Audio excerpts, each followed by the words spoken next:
same face, same everything, repainted, give him a little bit of different armor, make him smell like patchouli, and he's stinkor. Freaking fascinating. Smell the doll, Gabe. Pine fresh. Touch the doll. Smell the doll. I smell trouble! Rated R cannot escape the evil smell of stinkor. Now, He-Man! Smell your own stink, stinkor! Yarr! Stinkor with real smell is new from the Masters of the Universe collection. Other action figures each sold separately from Mattel.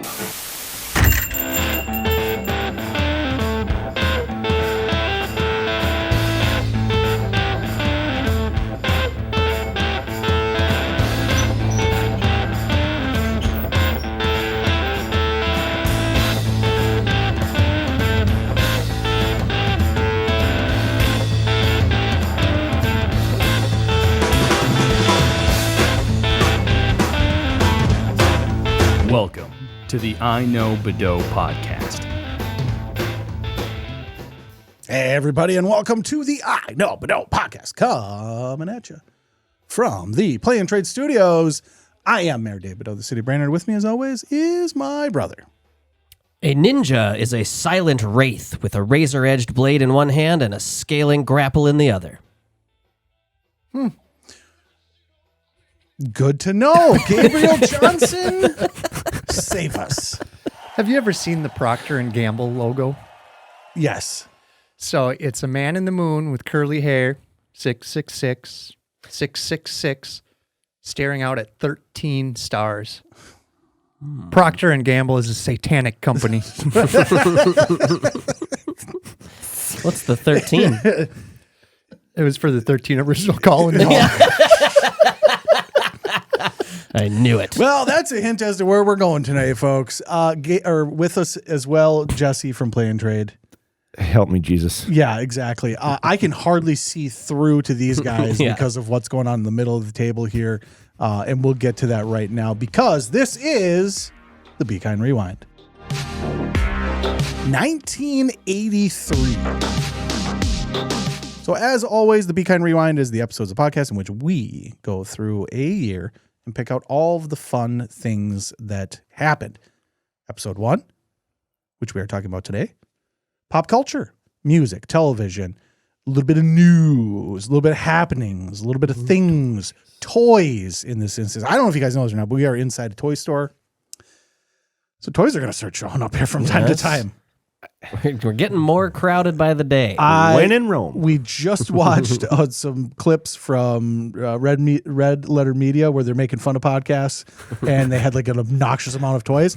I think we may be at That at segment that they do is good. It's good, but it kind of hurts my feelings as well a little bit. Now that we've brought you on, super, super nerdy, I was like, oh, God, we're a target. Yeah. We're now a target. But 1983 is a really interesting year. I think this is, again, 80s are in full swing. When you start thinking of 80s, you start thinking of a lot of the things that are happening by 1983. And pretty cool year, if I have to say so myself. Of course, we always get kick-started with the soundtrack of our lives, which is the music. Jesse, take it away.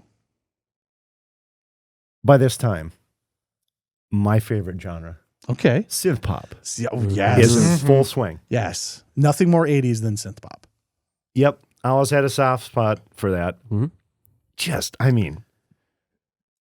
New Order was one of my favorites. Blue Monday. Yeah. You know that song. Everybody knows it because it became a hit later in the 90s. That's the one with the drums. Yes. That was, what was the name who covered that in the 90s? Does it feel to treat me like you do? I have no idea. Yes, it was. Yeah. Hold on now. Orgy. It was Orgy. That's right.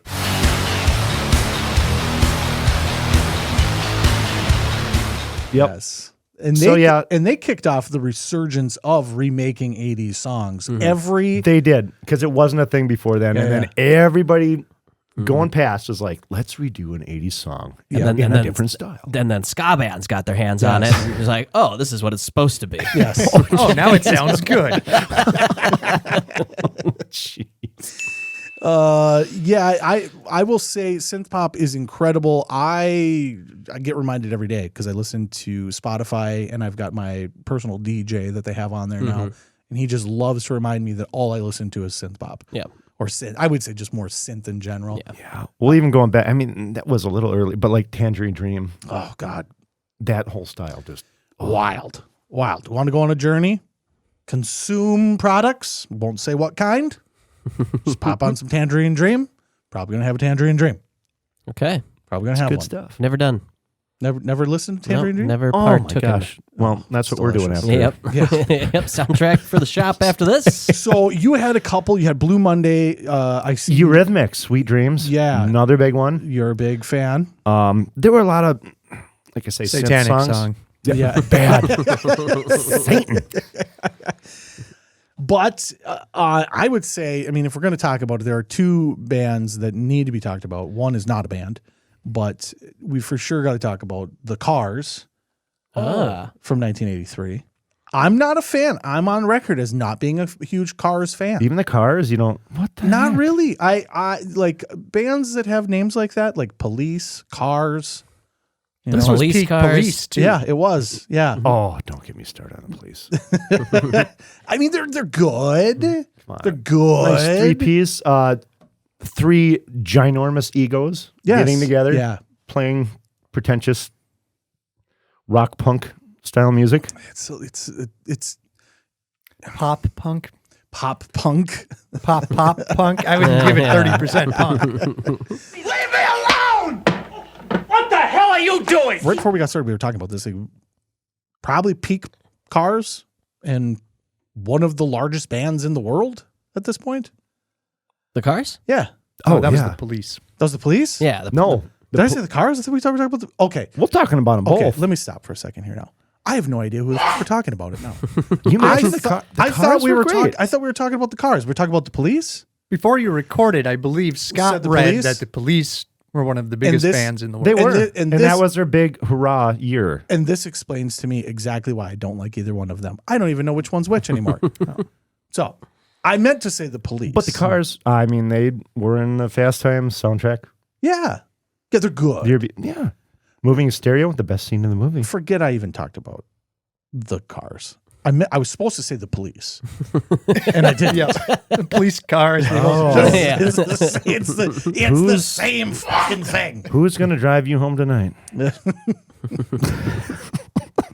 All right. I Roxanne. Move on. I do like Roxanne. I do like Roxanne. That's the one song I freaking hate. I know, but I do Police like it. did. I do like it. Yeah. I don't really care for Roxanne. Really? Or Message in a Bottle. Yeah, they're don't like over. Message. Or Don't Stand So Close to Me. Don't like that. So close. I do like More like Canary in a Coal Mine or like wrapped Canary around your finger. in a Coal Mine is my favorite The Police song. Okay. You want to know why? Why? Because it's a fucking ska song. There you go. It totally. There you go. Yep.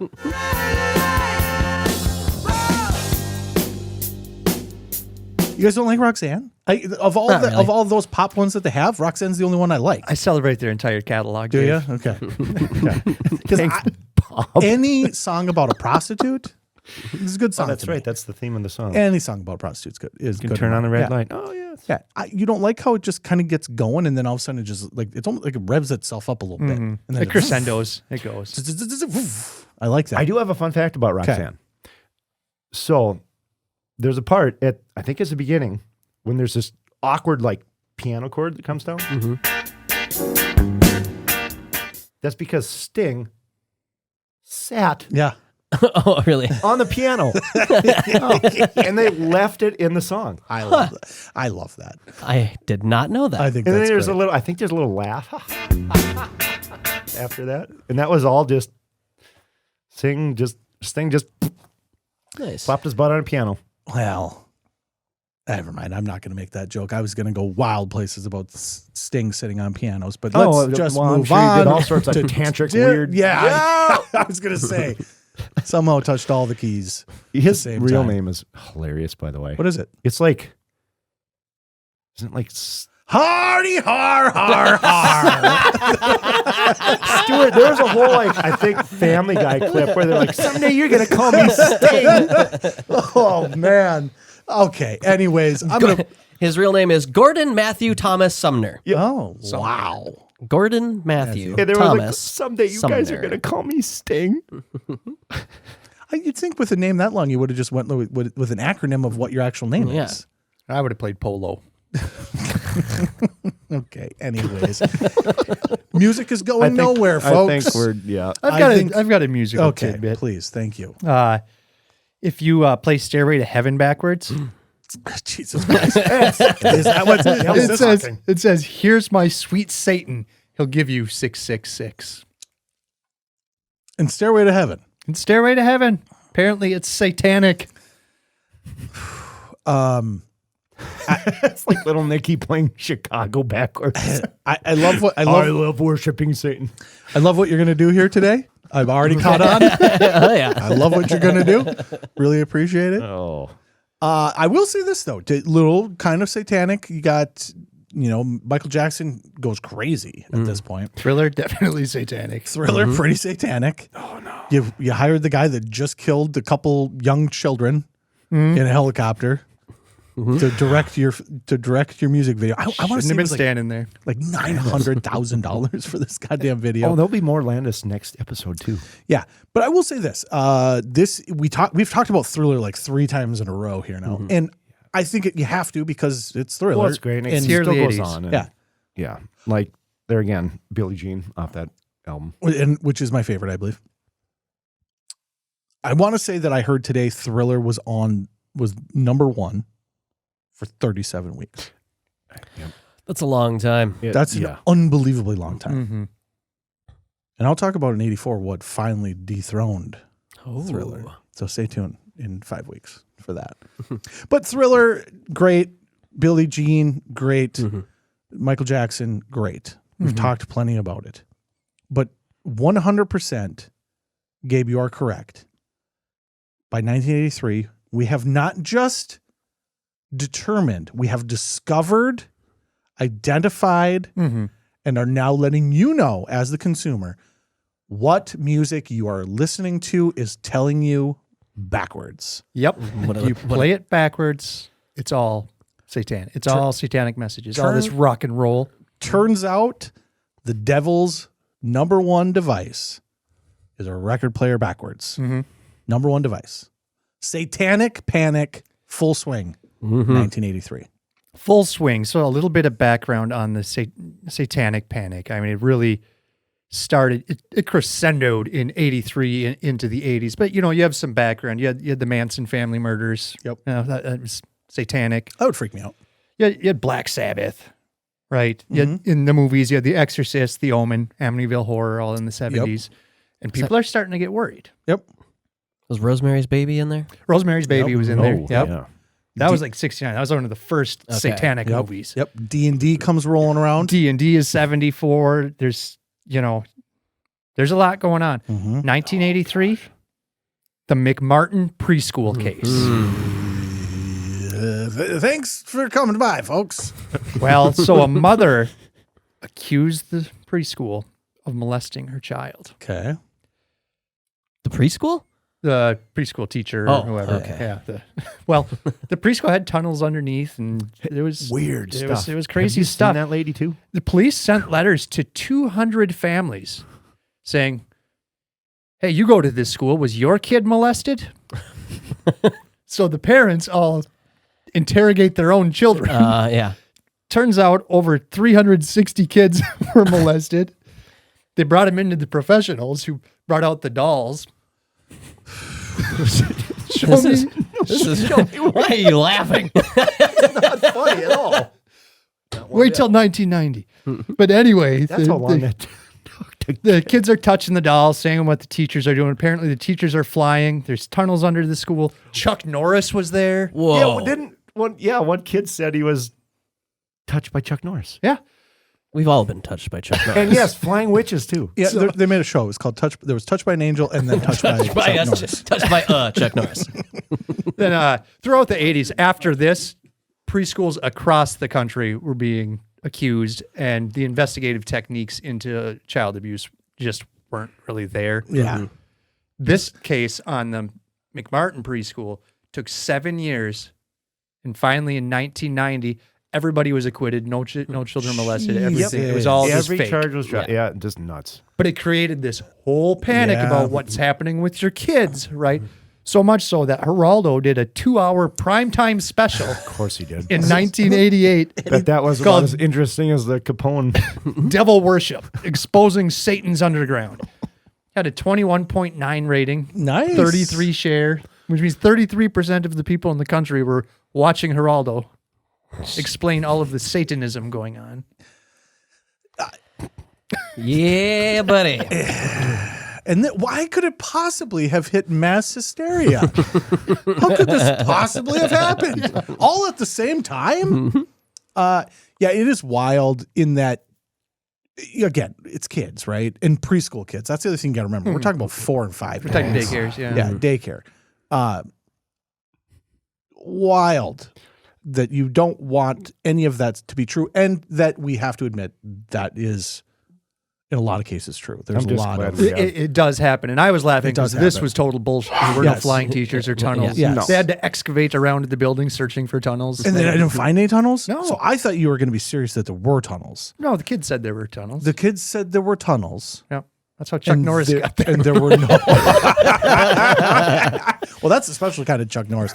Underground Chuck Norris. It's like the special commando version. See, I'm just glad in modern days, especially in our state, we have such better learning facilities for kids. Leering. Leering. Jesse. We've leered nothing. But I do want to give a tip of the cap to the LAPD and Rodney King, because by 92, 93, nobody was that was talking the about the distraction. Satanic Panic anymore. It was Rodney King and O.J. Simpson, and all of our energy went elsewhere. Oh, God. That is a long run, though. You know, 9 years. Yeah. Because 83 is the peak. I would say the initial peak. Because it It goes didn't on. stop peaking for 7 It years. kept going. Yeah. It kept going. And Yeah, then- but it was simmering for like Yeah. 10 years. Then 83 with this school, Yeah. everything blew up, and Oprah was talking about it, Sally, Jesse, Raphael, Yeah. all the talk shows. yeah. Well, and it's wild, right? Because it bled into a lot of stuff. Mm-hmm. We said for a couple of these episodes we were going to talk about Satanic Panic because it's legit. It really took over a whole subsect of the entire population. We lived it. Scott and I Yeah. lived it. Yeah. We lived it. My favorite video game series of all time is Final Fantasy. Mm-hmm. I received a Nintendo Power for Final Fantasy, and it was tips and tricks on how to beat this game. Now, to be fair, a little bit of witchcraft in this game. Summoning things. Yeah. You fight a devil that travels through time, right? I get it. Yeah, you're the good guys. You're fighting the devil. Yes, I'm fighting the Jesus' devil. warriors. I'm fighting time-traveling devil. You're literally called the Warriors of Light. Yes. Yes. In this magazine, at the start of like these chapters, was like a Frank. Who's the Conan the Barbarian guy? Frank Miller? No, it's not Frank Miller. Who is it? What's his name? Anyways, I don't know, Frank the Tank? Rosetta or whatever his name is. I forget what his name is. The guy that does all the barbarian paintings. The beginning of like these chapters of this would be this painting of some kind of D&D type scene. They were gorgeous. Wonderful. Yeah. I loved them. Because the rest of the game is like bleeps and bloops, right? Yeah. It's like I have to imagine what this is, but it looks cool. It still that- looks cool. That's a good starting The art point. always Yeah. painted the picture for the whole. Yeah. Here's my wizard with his staff, and he's going to kill the thing, and there's my thief and all the stuff. My father went in and ripped all of those pages out. I was allowed to have the magazine. I was allowed to have all of the other pages, but the pages with the paintings of the witchcraft were ripped out of my magazine. Wow. That's a panic. That's a panic. Yeah. That's a panic. Like and it wasn't just that. We weren't allowed to do Halloween. Nope. No. Oh, you got ripped off on that? I did Halloween as a young child, and then all of a sudden Halloween was a no-go. Oh. A no-go. This is the devil's night. Yeah, I was at least, I would get to go over to the cousin's house and go trick-or-treating or, go to friend Brandon's house. As long as our dad wasn't involved, Exactly. you could do it. He would have nothing to do with it. Yes. Yeah. No, I was actively not allowed. He took a plan B. Jesus Christ. George, no. Just stop. Like you need that's a reference that needs like an actual Google search to understand. Stop. I don't need that back in my life.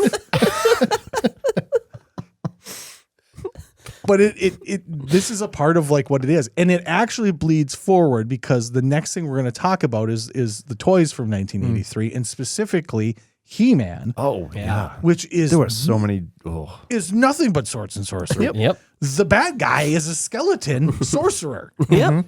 They live, and I guess they don't really live in, but they're the big thing is a skull castle. Yes. Yeah, and Castle a snake Grey mountain. Skull. Yes, and little wizard guy that you can't see his face called Orko. But the best part of this is the place where I played He-Man was at our pastor's house because I was friends with the pastor's son. The only place I played He-Man was at the pastor's house. Yeah, our dad was more strict than the pastor. The pastor. I would go there. That was my That's when you change churches. He has changed churches many times. Many times. Every 5 years, I'm like, what church you going to now? Yeah. Yeah. The best church, and this is getting way on the side. Dad, I love you. I love you. You're they call it a journeyman in football. You're a journeyman quarterback. Our dad is a journeyman Christian. Yeah. The best one was when he was at the Remnant Ministry Center, which was right downtown here. Mm-hmm. And so it used to be a dance studio, and then it became a church, but the evil spirits were still there. Oh, no. They didn't take the mirrors down. So it was an entire massive room full, like, because it had pillars and stuff, mirrors on everything. You couldn't have told me that I wasn't in some kind of fucking mystical dungeon. This is just a room of mirrors. I've seen this movie. Yeah. Which mirror do we got to break to get through this spell?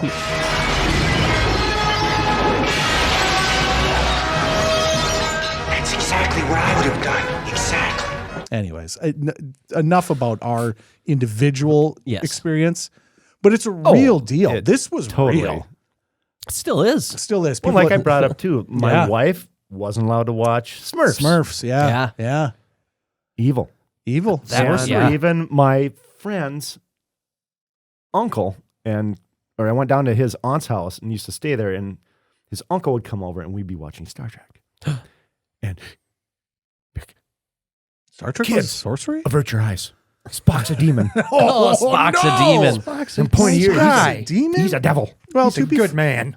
To be fair, he can good Vulcan. To be fair, he can pick up, nuclear cores with his oven mitts. That is some sorcery. That's some sorcery. But it is crazy. It was so predicated on rituals and sorcery. Mm-hmm. And my dad does believe in his heart of hearts. Oh, sorcery's a real. Oh yeah. I believe in my heart of hearts that demons walk among the earth. Sure. I do. Sure. I mean, there are people that are just pure Demonic. Well, Demonic, look around. yeah. You can tell. They're But it is Yeah, crazy. his name's Kenneth Copeland. Oh my gosh! Talk about a false. That dude is creepy as That dude heck. scares the bejesus out of me. Especially that one where he's talking about with that. Why'd you buy this airplane? Talking about the plane. Oh my God! You seen that?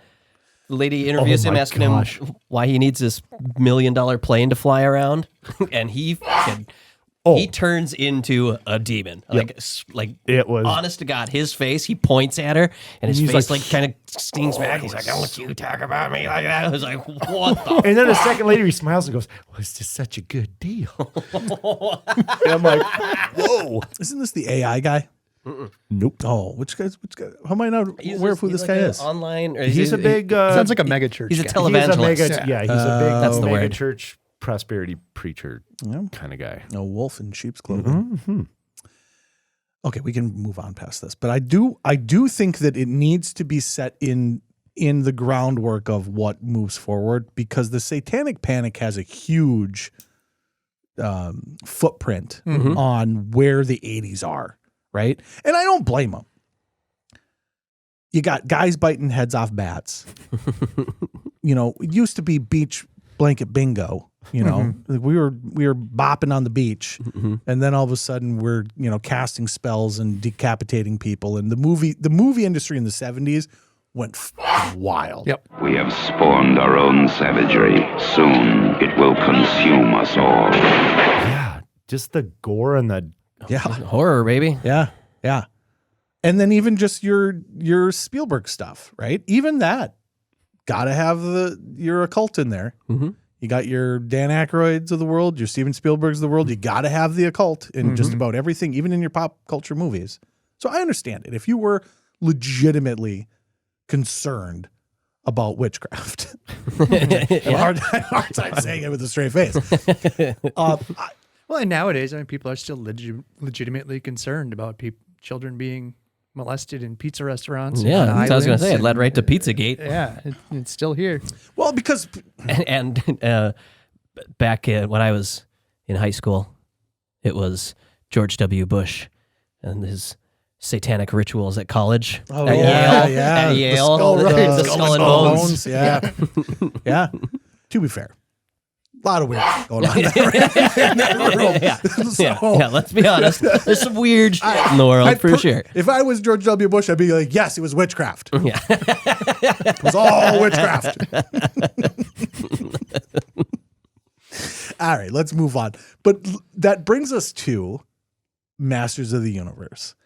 So now technically, Masters of the Universe and the other toy line that we're going to talk about today, G.I. Joe, which, by the way, thank you for getting to this point in the episode. We're 25 minutes in. Is that it? Apologize for making you sit through a lot of that. But both of those technically came out in 1982, the toy lines. We did not talk about them in 1982 because I think in terms of what we've created ourselves here is we're all about the story. What's the story? Sometimes the beginning of the story isn't the best part of the story, right? Year one on a toy line is interesting. And both of these blew up. Both G.I. Joe and Masters of the Universe blew up year one. Probably were both a huge gamble as well. But by year two, they've become something more. They become so big by that point. And that's when a lot of the best toys came out for both those lines. Well, and it launched because in 1983, both of them came out with the cartoon. And it wouldn't have been possible Yes. without one Ronald Reagan. Ronald Reagan, folks. But let's even back up a bit. Yes. So children's television has been around, Yeah. right? But then in the 60s, some communist group, concerned mothers called Action for Children's Television was getting upset at the Hanna-Barbera stuff. They thought like Space Ghost and Fantastic Four and Birdman and the Galaxy Trio were too violent. Yep. So they were protesting the FCC. They were protesting the studios. And the studios just on their own lightened it up. Yes. So they switched to like Scooby-Doo and that type of stuff. By the mid-70s, the FCC kind of endorsed the industry standards that they'd adopted themselves. But enter Ronald Reagan and his FCC chairman, Mark Fowler. Mark Fowler was put in charge of the FCC, and he declared a television is just a toaster with pictures. It's just another appliance. Love it. Okay. So they deregulated everything Yes. as far as children's programming. It used to be limited to like 6 minutes an hour of commercials. Yep. And you couldn't have commercial tie-ins to the show that was on and Yep. a bunch of rules like that. Wiped all of that away. Oh, It that was explains. Free market children's television. Exactly. And that's the story because the 80s are king for toys based off of cartoons. The tie-ins, the tie-in. the food, Yeah. the cereals, the things they pushed down our throats as kids. In 1980, there were 13 shows on network television that did have tie-ins of toys and cereals or whatever. By 1987, there were over 70 children's programs that had toy lines. Yeah, and it's not just that all of a sudden there's more of these. They started putting them after school in the morning. Before this, it was Saturday morning. That's when kids television was. This is the block. The advertising is geared at the kids. These shows, particularly Masters of the Universe, but G.I. Joe as well, came in and totally shook up everything and reinvented the way you even create toys to be consumed by kids. You find out when the kids are going to be in front of the TV and put your 30-minute commercial on. Yep. Oh my gosh, yeah. And so the biggest thing was, I think it was 1965, I want to say. It may have been 69. Nice. You know what's funny about that is you say nice, and in my head, I was trying really hard not to do that. And then you just did it for me. So I had to, there was a slight pause there where my brain was like, you took too long. Don't do it, Dave. Well, I was telling myself not to do it. And then you did it for me. So I appreciate that. Thank you. Hot Wheels was the first one that got dinged because Hot Wheels made a Hot Wheels cartoon. And that's when the parents came out and were just like, this is just a commercial. That's all this is. So there were regulations not just on whether or not you could have a show for the toys.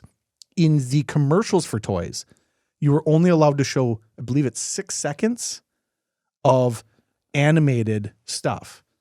Everything else had to be the kids playing with the toys. So think back of all the commercials you remember as from kids. Sure. That's all regulations that came in. You could not make a toy and then have the commercial be some cartoon where that wasn't actually the toy. It had to show the toy and the kids playing with the toy. G.I. Joe is the first one that broke the mold. And they did it by creating a comic book. And so G.I. Joe is not based on a cartoon. G.I. Joe is based on a comic book. Got it right here. This is not the first one, but this is pre-1983. But yeah. Real American hero. G.I. Joe, a real American hero. G.I. Joe, a real American hero. I think it's fascinating. The story of G.I. Joe is fascinating because G.I. Joe is a long-standing toy. Came out in, I want to say the 60s? It was the later part of the 60s, and they were 12-inch. 12-inch? Kind of Barbie. They were dolls. Yeah, they were like Barbie dolls. Action figures. And the whole model was based off of the Barbie model. You buy the action figure. It's a little more expensive, and then what we're trying to get you to buy is the guns and things to go with it. Yeah, they did like little supplies. lockers and stuff with extra guns and costumes. I think G.I. Joe perfected the action figure size. Yes. And because they had the big tanks and everything, and the jets they had to go in. So I'd make it this big so the Barbie car doesn't have to take up the whole living room, right? Everybody eventually switched to the 375. Yep. Well, and that again, let's go story. What are we doing here? We're talking about the timeline. Star Wars hits, changes everything. That's where that 375 came in, was because of Kenner and the Star Wars line. Kenner made the Star Wars toys, and it totally changed toys because now we need to make the Star Wars size toy. Yeah. And so by this point, G.I. Joe had pretty much faded. I don't know if you know or not, but Vietnam was not popular.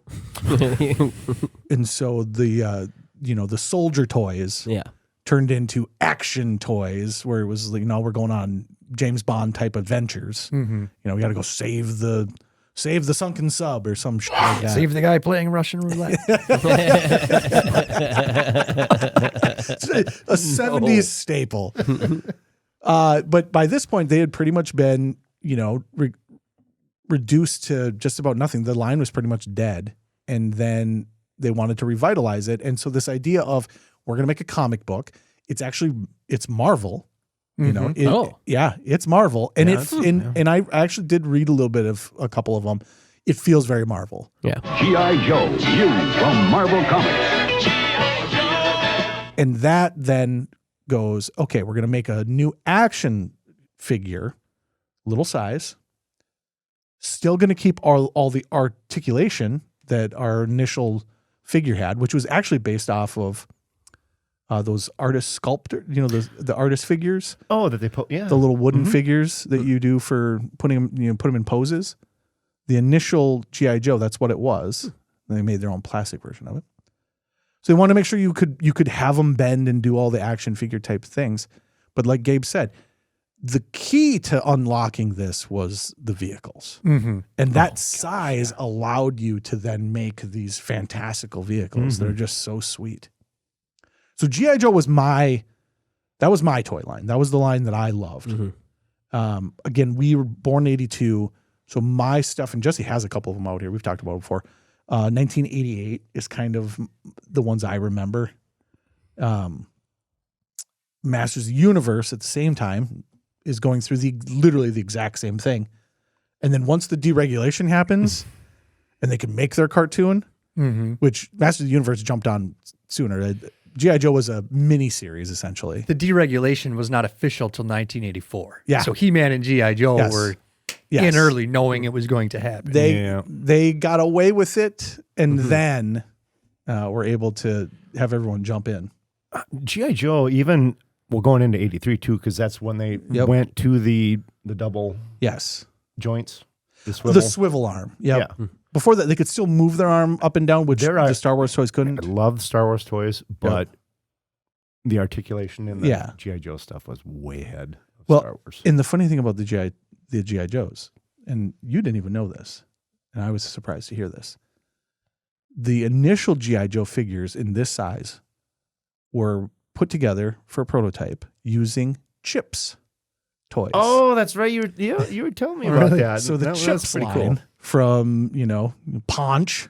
Chips. From Chips. From Chips. The Highway Patrol Cop Show. They took a couple of those and stuck some putty on them and spray painted them green. And we're like, we want to make this. And that's where the initial version came from there. That's pretty cool. Yeah, with the bendy arms and whatnot. Here it is, the legend of G.I. Joe. He'll fight for freedom wherever there's trouble. G.I. Joe is there. It's Cobra, stop He it! never gives up, he'll stay till the fight's won. G.I. Joe will dare. He's America's best, he's in control. He's a man who's tough and bold. Go get him, He Joe! lives his name, the legend of G.I. Joe. G.I. Joe figures, collect them all. Figures and equipment sold separately. Tank batteries not included from Hasbro. Very cool. The initial 1982, and again, I think the reason why we didn't do 82 is because 82 is very much military, right? 83, when the show comes out, now we're getting into lasers because we can't actually have people shoot and kill each other. Yeah. But now you can because it's just a toaster with pictures. Yes. Well, it's still in the show. None of the lasers ever hit anyone. Okay. Anytime that a craft is blown up, you see a parachute. There's never anyone dying. Yeah, no one actually died. No one ever dies. Which is also good because then you can just continue the same characters.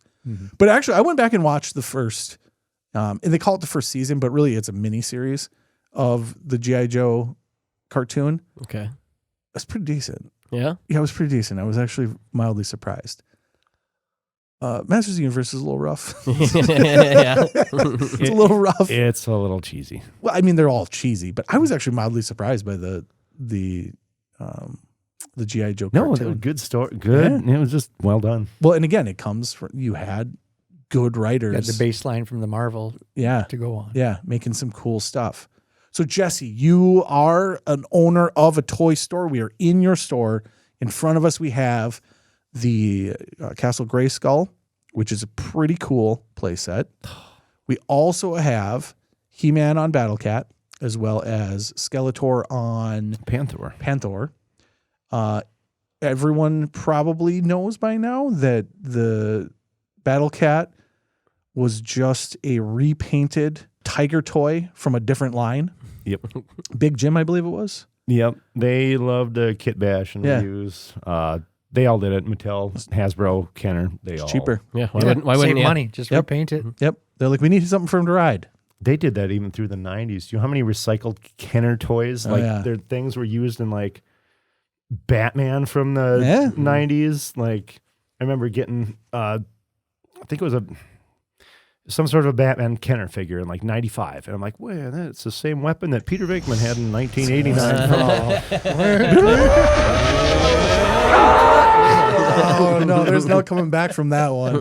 That one shot straight up really fast. My God. Oh, nerd alert. Nerd alert. Oh, that's kind of like movies, though, too.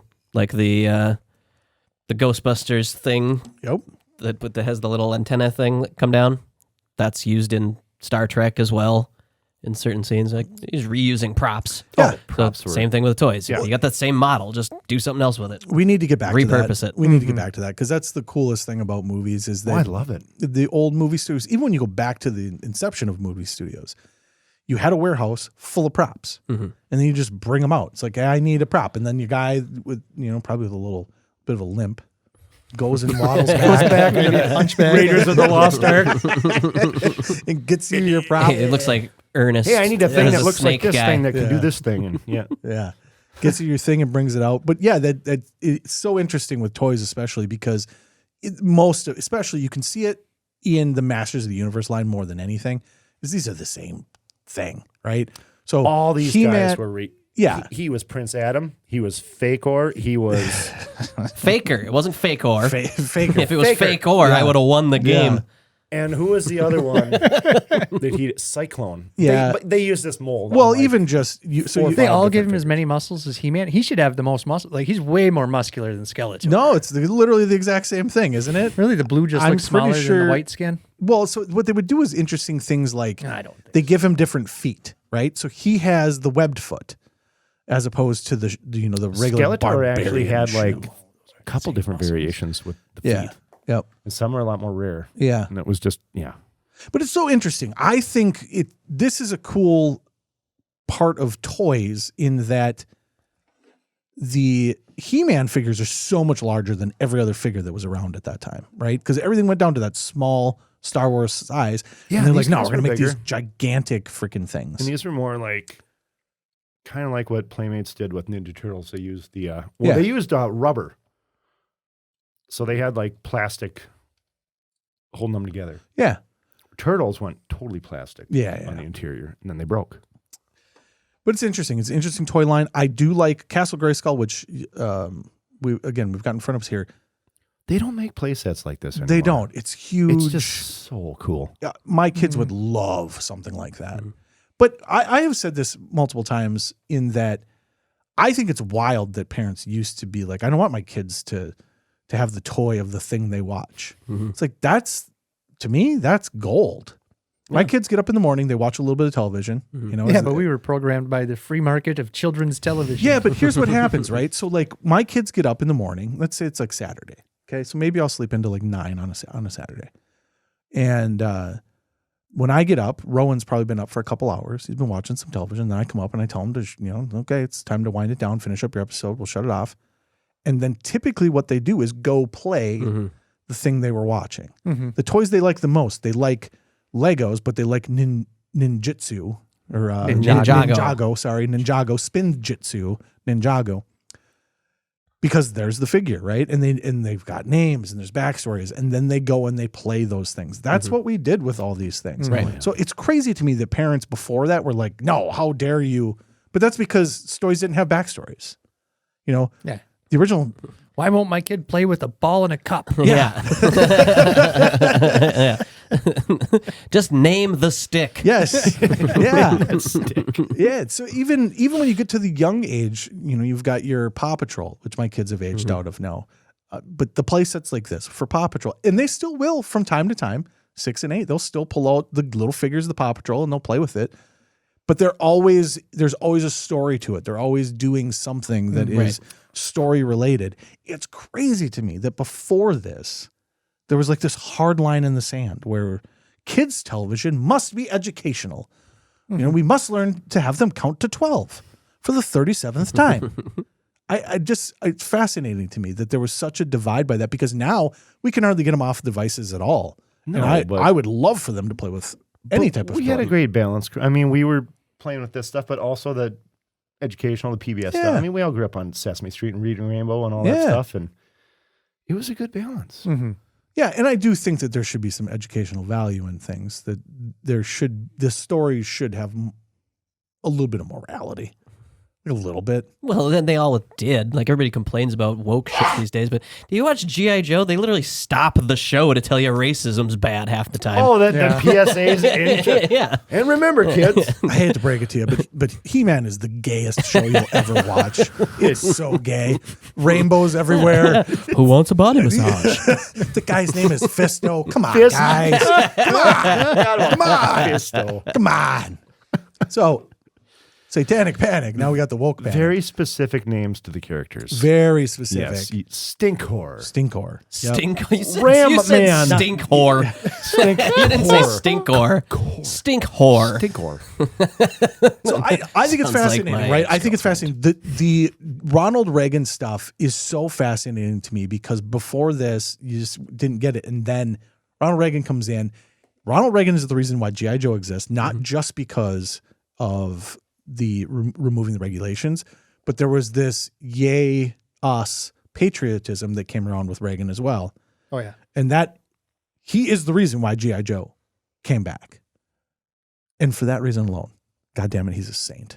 Yeah, I was no wrong. I was like 5 years old when he left office. Like I have no opinion of how Ronald Reagan affected my life actually, except for knowing that, well, hey, G.I. Joe is pretty cool. Well, and it's everything, again, the story, everything that comes after this, because 84, now we're Transformers. And then you look at, it shifts so much. It's well, then you look over here, right? And I've got Bucky O'Hare in front of us, right? Even just the failed attempts at doing the same thing. Mm-hmm. By the early 90s, it was just too much. Oh, no. I mean, they perfected it with Ninja Turtles. Yes. Oh, yes. That whole show was just to sell act. I mean, they literally were creating figures just based off of. I love it. Yeah. Oh, yeah. It's a great idea. They'd print the figures, then, hey, write this guy into the show. That's what they did. We need a pizza face. And guess what? We're like, I want that figure. Let's talk just super fast, then we'll move on. Did you have G.I. Joes? Did you have? Had G.I. Joes, a little bit of G.I. Joes. My older brother was into He-Man, so we had Castle Grayskull and a few figures, but I was always more of a Lego Hot Wheels guy. Okay. That's kind of what I played with. Were you a Hot Wheels track guy or just? I had the tracks, but no, they stayed in a bin or a box. I just played with the Hot Wheels. Okay. Legos are fascinating. Scott, you were huge into Legos. Oh, yeah. That was probably your thing more than Legos, anything. Legos and Power Rangers. Power Rangers. I had a ton of Power Rangers toys. Forgot about Power Rangers. You were the Power Ranger age. I am 5 years younger than you guys. You are. I was 10. So you were, I was just outside of that. We were 10, maybe 11 when Power Rangers came out. I remember being slightly embarrassed because I was really excited when because it was Fox Kids when Power Rangers came around. I remember thinking, I might be too old for this. And then enjoying this is really goddamn cool. And I want to be able to like it. But I'm double digits. Yeah, I'm 10. One friend from our class that was into it, and we're just like, yeah, I can't play with the toys, like, but that's kind of cool, but no. Well, it was make fun of you. exact same time that X-Men came out as well. That was the same time frame, and I was like, it was like 91 to 93, somewhere in there. It's great. Let's wrap this portion up super fast, but I will say pretty cool what, like G.I. Joe went heavy into the vehicles and all. I think they ended up with like 500 different G.I. Joes by the time they were done. 500 characters, which is wild. He-Man, and we'll probably get into it when He-Man kind of falls off a cliff. You'd be surprised how many He-Man figures they made. He-Man went fast, though. He-Man was a big, fast burn. I remember dying about 89 is when it kind of... Well, He-Man, the sales died way sooner than that. I want to say it was like 85 or 86. It might have been 86 where there was... They actually tried to reinvent that toy line. They had a new show. And that was 89 when they tried to do that. Yeah. Oh, so they had like a 3-year run on the toys? And then it was really short. Interest dropped? Yeah, it was really short. And if I had to guess...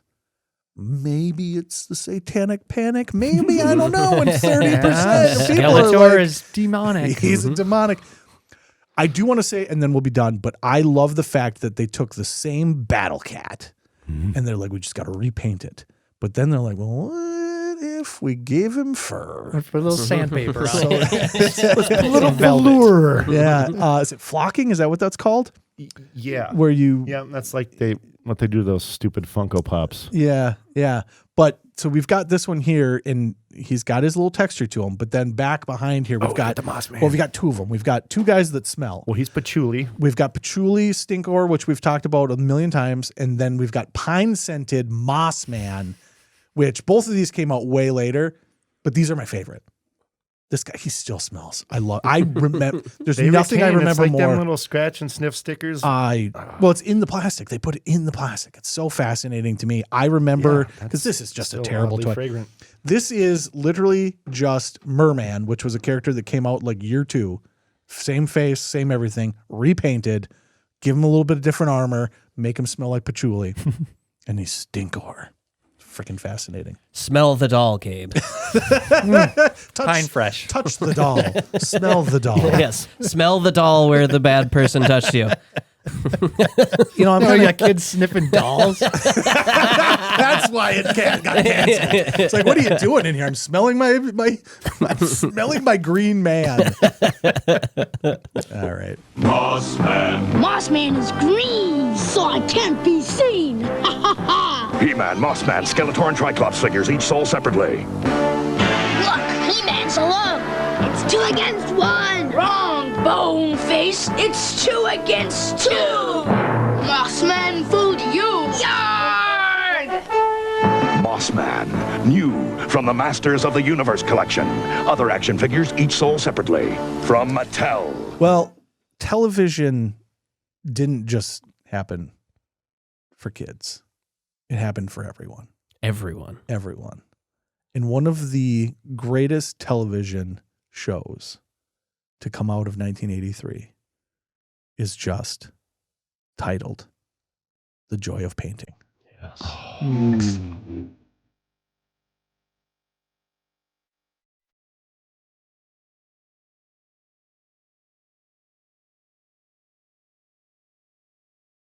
Ladies and gentlemen, the introduction to one Bob Ross. Legend. Who didn't watch that show? Nobody. I used to put it on at the restaurant I worked at. That's what people come in. You're coming in for lunch. We're all watching Bob Ross together, everybody. Great. and you will stare at that and go, the fuck is he doing? It's just like the way, and you'd be like, whoa. I sent you guys the clip of the waterfall. Uh-huh. Oh, That's my wife was mesmerized, dude. I sat there because it's only like a 4-minute clip, maybe 6 minutes at most. And like the one you sent was like 90 seconds. Oh, was it? Okay. Well, I watched a longer one too. I'm like, this isn't that long, Dave. He feels like you're in there. He makes one stroke, and I'm like, what are we doing? Mm-hmm. Oh, we're making a little waterfall, a little happy waterfall. And then all of a sudden it's like, oh. And then boom. when he makes the second ripple, you're just like, it's a waterfall. Yeah. That's a waterfall. That's like 3 strokes in. Yeah. You're like, wow. Unbelievable. Yeah. Unbelievable. So watching Bob Ross and trying to be Bob Ross were 2 different things. Well, because you zen out at the show and then you go and do that and like, this looks like. We can all try to be Bob Ross. Some of us tried harder than others. Some of us got the Bob Ross paint set Like, this is not a happy mistake. for Christmas. Accident. He didn't believe in Happy, mistakes. happy He did not believe in accident. mistakes. That's what it was. I he should have retained the rights to his name. well, That was hold a on. mistake. Hold on. Talking about mistakes. Gabe, we'll get to the story in a minute. But some of us wanted to paint like Bob Ross. I didn't even know they made that. Some of us for Christmas got the Bob Ross paint set. And by some of us, I mean me. Yeah. I had the Bob Ross paint set. And How much did you actually use that thing? Because it sat in the back room in the basement for a long time. Well, so it's oil paint. So what you don't realize about oil paint is that, one, it doesn't dry. So I still have the paint tubes. They're probably dry by now. I mean, they're 30 years old. But oil just doesn't dry. Yeah. So you just use a tiny little bit and you can just continue to use it over and over. Plus his big thing was the wet on wet system. So you'd get your gesso and put that down and then you'd go over top of it. That's why you get your nice blending. Well, folks, I'm not going to lie. You got it. Did you bring it? Yeah, I bought it. Oh, yes. Oh my gosh. Sealed. It's still sealed. It's got a little cut in the plastic. I now own a sealed copy Hell of yes. the Bob Ross Master That is Paint set. Awesome. That will be here on the studio. Oh, that's going up somewhere. Oh yeah, it's for sure going to be on here. Host of television's #1 art show. only. Yeah, who was number 2? Who is number 2? That is cool. I was wondering if there would be a year on here. But yeah, this is the actual paint set that I got as a kid, and I'm probably 12, maybe. I don't know. It had to have been somewhere there. I thought you were like 14. I could have been older. This is when I decided that I wanted to paint, and I don't even know where we're going to put this. We're officially so crowded. Clown show. We've speaking over things. We've become I can barely see you. We've become a clown show. But yeah, this actual paint set, and I still own these paints, is what I decided when I wanted to start doing art. And then Gabe's wife, Mary, loved to remind me that I am classically trained. I'm a classically trained artist. Went to art school. I did all the... I'll let you know when I need a color recommendation, Dave. Yeah, listen. It's the one thing that I'm probably the most of a dick about, is I can't fucking stand it when somebody tries to tell me what colors go together and do not go together. Mm-hmm. It's like, I did not spend $50,000 of my fucking money to not know what colors go together. Okay. My wife loves to tell me, like, those don't match. I was like, shut the fuck up. Shut the fuck up. Where's your degree? Yeah.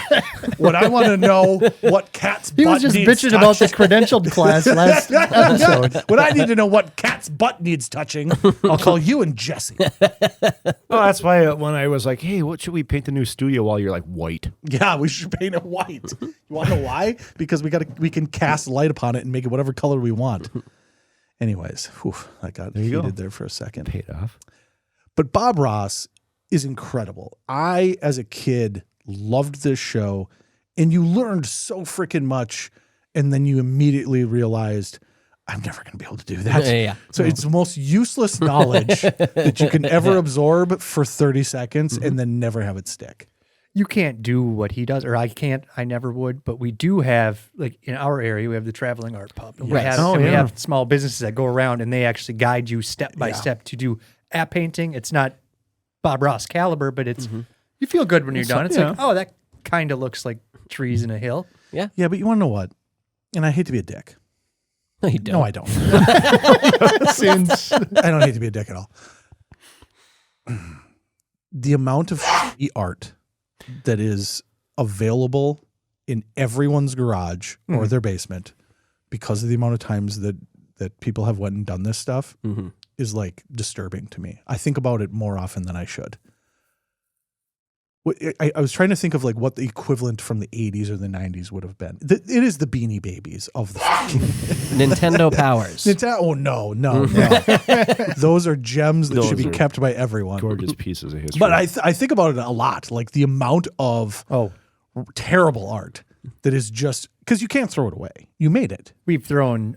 I think we have two. I think we have like a little VW bug with a Christmas tree on it that Mary painted that looks real nice that we have around Christmas time. Yeah. And then we have like a sunset American flag kind of motif thing I did that we put up around Memorial Day, and that's like it. Yeah. Yeah. The rest, garbage. See you later. That was fun. Yeah. No, you kept this instead of killing yourself? Oh my gosh. It's fun. It is fun. But Scott, you're a huge fan of Bob Ross? Yeah. I think there are two people in history that I could say may have been the reincarnation of Jesus Christ. Okay. Bob Ross Fred and Rogers. Mr. Rogers. I was going to say, it's conveniently both from PBS. You need to be deprogrammed. No. Yeah, I mean, Fred Rogers. We'll talk about Fred Rogers later. But Bob Ross, like, I go into these things trying to find the humor. You were sent angle. on a mission. I was sent on a mission to find the funniest thing. Find the funniest thing I could find about Bob Ross. Yeah. And so I just watched a bunch of Bob Ross, and I texted you guys last night, and I said, I don't know how the fuck I'm supposed to find anything funny about this. All he does is tell me that there's so much beauty in the world if all I did was open my eyes and look, and he tells me that he believes in me. Like every episode was just like, you could do it. I know you can. And it's just like, and he always just stops to talk and be like, anytime just you're out in nature, just stop it. If painting does nothing else, it lets you stop and appreciate the beauty in nature. And it's just like, all right, I'll paint. I guess I have to learn how to paint now. I think the most aggressive thing he ever said was when he was cleaning his paintbrush off. Oh, yeah. Mm-hmm. It's like, we're going to beat the devil out of this. Shake them off and just beat the devil out of them. And that's where you take all your hostilities and frustrations, and it's a lot of fun. Can I tell you that I still use the Bob Ross brush cleaning method? Beat the devil out of it? The one thing I remember more than anything is like how to efficiently clean. My boys love to paint because you see it in our house. My paintings around, and I can help them learn how to do things. You have no idea how much it irritates me when a child uses a paintbrush because they immediately ruin it. Because like paintbrushes have all the way in. You can clean these and reuse them, and then they are forever because they will never get cleaned. Yeah. So every time I come into the house after Callie's been painting with the kids or whatever, and there are paintbrushes that are bristles down in water. Oh, throw them away. Throw them away. There we go. Just have to splash the cameraman one time so he doesn't feel neglected. Fantastic, though. I absolutely adore Bob Ross. I absolutely love the joy of painting. What a blessing that was gifted to us. And we had Satanic Panic. And to counteract it, the Lord Jesus Christ. The Lord Jesus himself came down, bristles in hand. And we were too busy worried about He-Man to even notice it. Yeah, notice how everything he did was a happy little tree. Just over here, just little noises to make it happen. And then we're worried about whether or not if Fistor is getting He-Man or not. Yeah, I think there's an episode where he makes a comment about how we're just going to get our little squirrel friend out. And then he pulls out a fucking baby squirrel from his pocket. No. Oh, it's the cutest thing of all time. It's just hanging out in his pocket. It's like, oh, he's my little friend. And it's like, Get to know him, make friends with him. And you're like, oh, he's going to paint. I've never seen him paint an animal before, but I guess we'll see him paint an animal. And he goes into his pocket and pulls out a baby squirrel. It's been hanging out in there the whole time. It's just sleeping. Yep. Just cozied up. Wouldn't you be that chill? I would love to be that squirrel and cozy up in his pocket.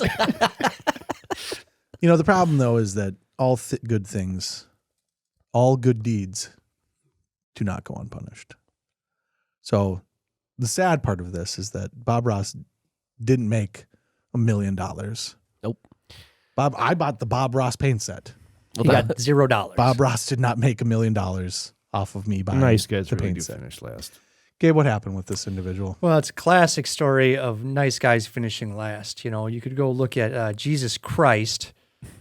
They crucified him. Yeah, didn't work out. And then you got Bob Ross, right?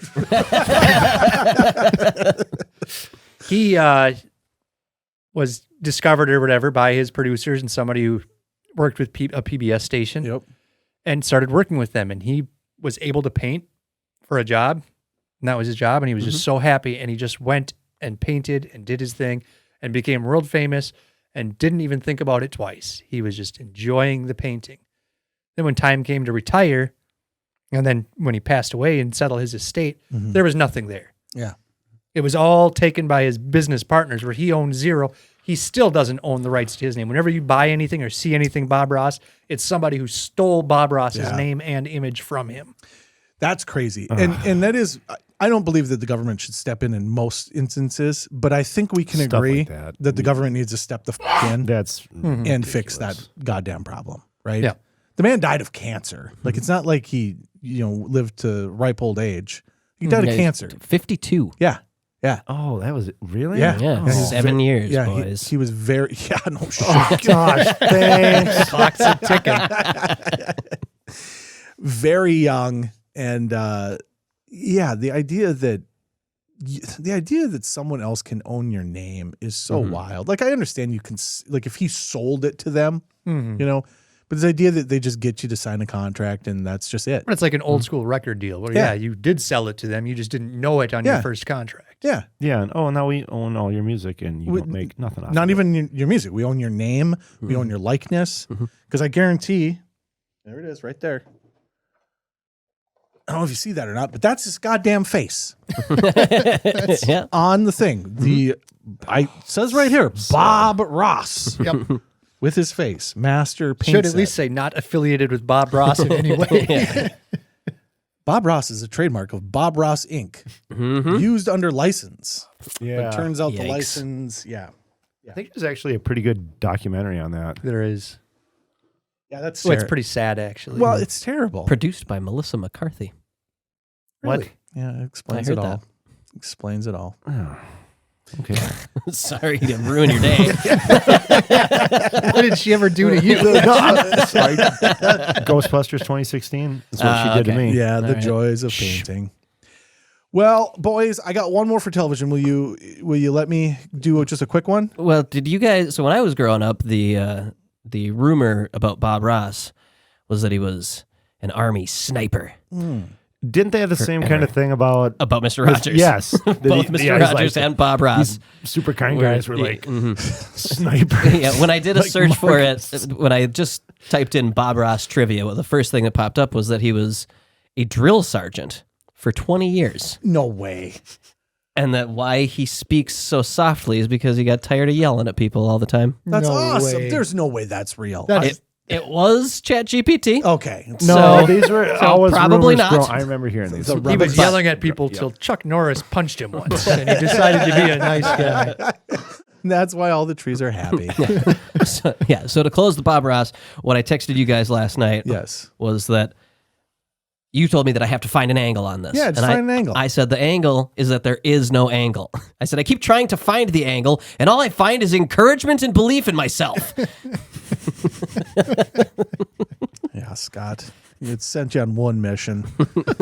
Find something interesting about Bob Ross. We did, though. Yeah, he's great. Well, and I think that's the big I thing. think the reincarnation angle was pretty good. That he is the Lord Jesus. And then once again, was taken from us too soon.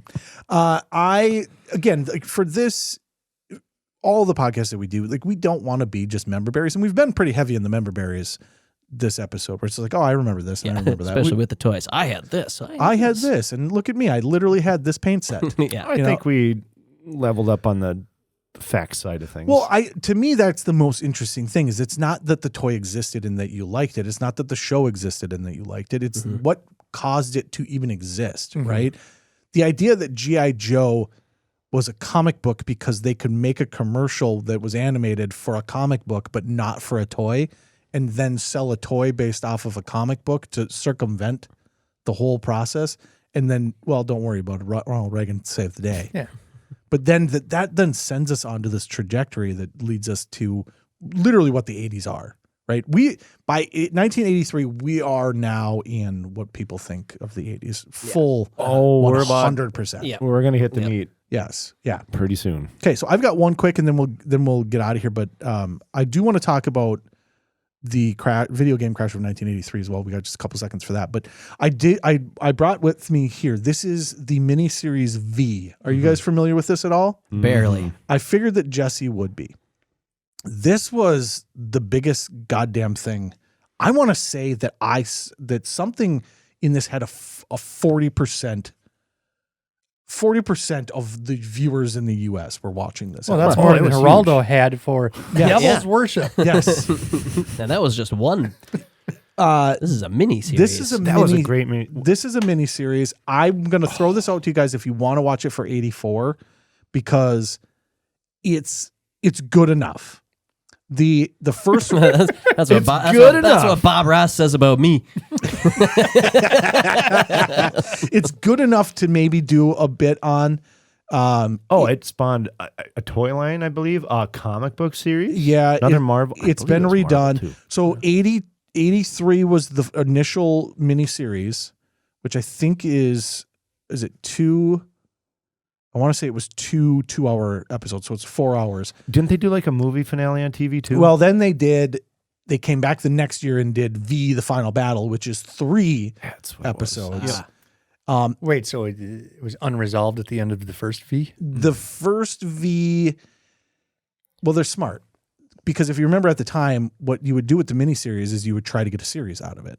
So the end of your miniseries, remember we talked about with like Magnum PI, you would do the limited run, short event, and then that was your pilot. But that's how you would pay for the pilot. Like, we're going to run it like it's a show, and then if it's good, we'll do another one.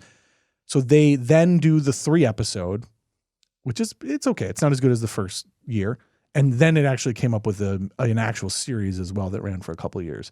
So I when I tried to buy it, I got the complete series thinking it was part 1 and part 2. No, I got the series. I got the goddamn series. So I put it in, and it started, and I'm like 15 minutes in, and I go, "Is this middle out?" I go, Callie, does this feel like we're watching it? Like, because a lot of things they're telling us happened already. Yeah. So then I actually went back and bought this. So we can talk about it. If you guys want to watch it for 84, I think it's interesting. I will say that the opening sequence of this is fucking badass. It's good. The first, like the opener for the whole series is badass.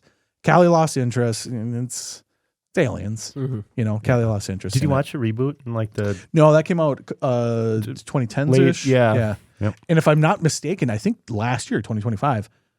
UK has a series currently running, a new one. It is wild that I've never heard of it, and they've had so many reiterations over the last. Yeah. This was, and I had never. It was a big deal. I had never seen it, but I think I'd heard of it in like the Goldbergs or something. Like, he referenced it. I'd heard it in like in like passing. This was like the biggest miniseries for a really long time, which is crazy. So I've got it. We can talk about whether or not we want to talk about it again. I will say, if you're interested in it, it's from 1983.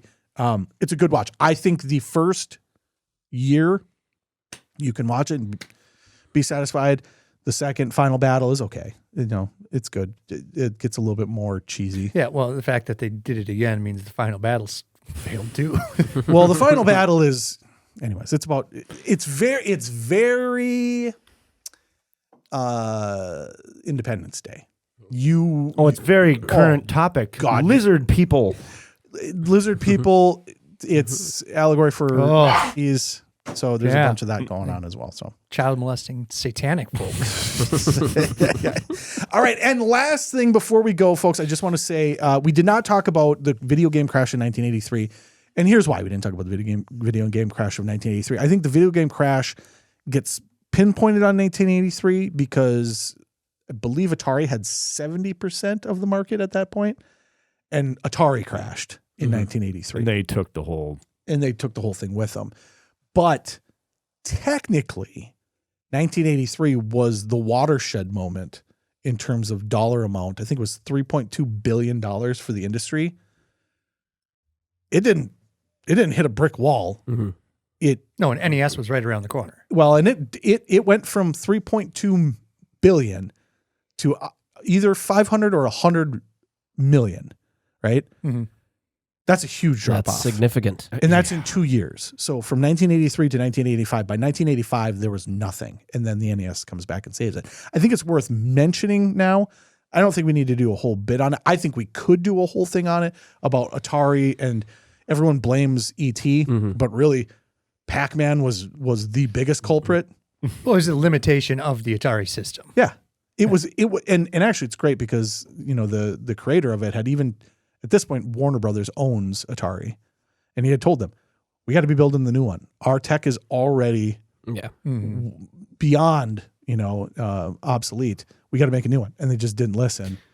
And, but at the same time, people blame E.T. because E.T. was a huge failure, and returning video games is really the reason why the industry failed. Because people would just they would get a game and they would just return it.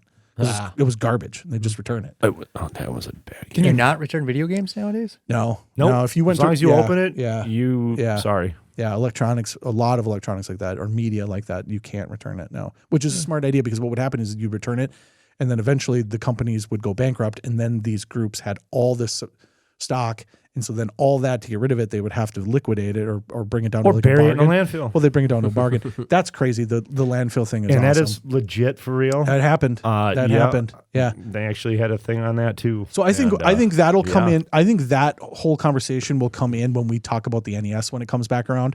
So we'll get into that then. But I just wanted to bring it up because as somebody that talks about video games from time to time, you can't just ignore the crash of 83. But really, it didn't just crash. Like E.T. was 82, was the Christmas of 82. Before that was Pac-Man for the Atari 2600. And that developer had like, what, a week or two? And they're like, oh yeah, we need this out by Christmas. Make this whole game. Guy, we're going to make 5 million copies of the game you make in 5 weeks. Come up with the game in a week or two. And get it signed off on by Steven Spielberg and have it be just the greatest thing that's ever happened. But yeah, anyways, we'll talk about that in the years to come. But I just think 1983 was fascinating to me. I think this was a really cool year. The television thing is wild. Yeah. Like where we're headed with that. And I don't want us to just be a children's cartoon podcast, but this is our childhood. Mm-hmm. This is what, like, I was too young for Masters of the Universe by the time I got into this stuff. So that was the older brothers. It was the older brothers, but because there were the older brothers, this stuff was all over the place. Battle Cat to me is so fucking cool. It's so goddamn cool. More cool than He-Man. But He-Man on Battle Cat is such a cool freaking toy. So cool. So, final thoughts, Jesse, on 1983. Good year. Yeah. Good year. Scott? Yeah. I thought at least go back to Bob Ross. Come on, man. And Gabriel. I've said all I need to say about Bob Ross. Fun fact. Yes. Procter & Gamble yes. has won dozens of lawsuits and millions of dollars against people calling them a satanic company. And with that, we're done. Oh my gosh.